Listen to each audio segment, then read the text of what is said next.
एक डाउट बहुत पूछ रहे हैं बच्चे कि अगर किसी कॉन्सेप्ट की headings as it is ditto याद करनी है।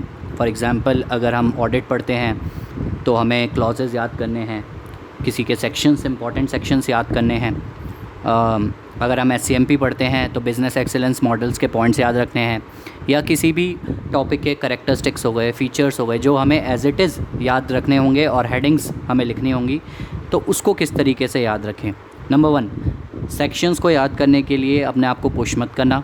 उसको लिखोगे नहीं लिखोगे तो भी मार्क्स मिल जाएंगे। उसके लिए मैंने आपको प्रूफ दे दिया था अपनी मार्कशीट।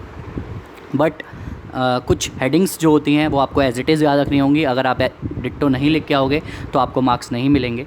तो उसके लिए मैं आपको बताता हूँ मैं क्या करता था। मेरी ये प्रैक्टिस रहती थी, अगर मैं कॉपी में लिख सकता था तो मैं कॉपी में लिखता था। बट कई बार क्या होता है, हम बोर हो जाते हैं, हमें नहीं मन करता लिखने का। तो आप अपनी ऑडियोज़ बना सकते हो उन हेडिंग्स को लेकर, और छोटी छोटी ऑडियोज़ होंगी वो 30 सेकंड्स 40 सेकंड्स की।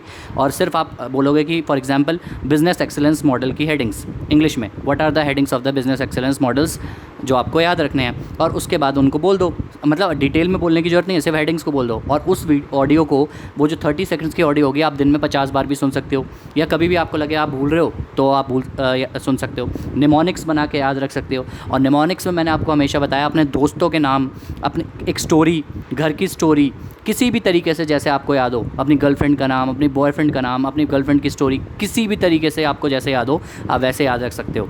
ठीक है।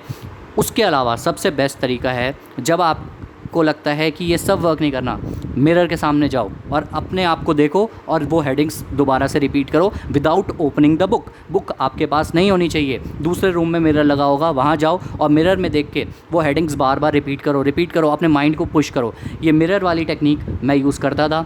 ये सिर्फ मैं ही नहीं, बहुत लोग हैं जो ये बात बोलते हैं कि मिरर, कोई भी चीज़ अगर याद ना हो रही हो तो मिरर में देख के बोलनी चाहिए, याद होती है। ऐसे समझाओ मिरर में देख के जैसे किसी और बंदे को याद करवा रहे हो, तो चीज़ें याद होती हैं, तो चीज़ें जल्दी समझ आती हैं।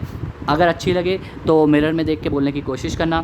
मेरे को लगता है अगर आप ट्राई करोगे तो ये आपके लिए इफेक्टिव हो सकता है। सो मिरर में देख के बोलने की कोशिश करना। कोई भी चैप्टर याद नहीं हो रहा है उसको 50-50%, 20-20%, 25% ऐसे करके याद करो। जाओ मिरर के सामने, उसकी मेन इंपॉर्टेंट समरी बोल के देखो, याद होगा। आई बेट जब हम किसी और को पढ़ाते हैं हमारा माइंड कॉन्शियसली दूसरे तरीके से वर्क करता है, वो समझाने की कोशिश करता है। तो अगर आप मिरर में देख के बोलोगे तो आप इनडायरेक्टली खुद को ही समझा रहे हो।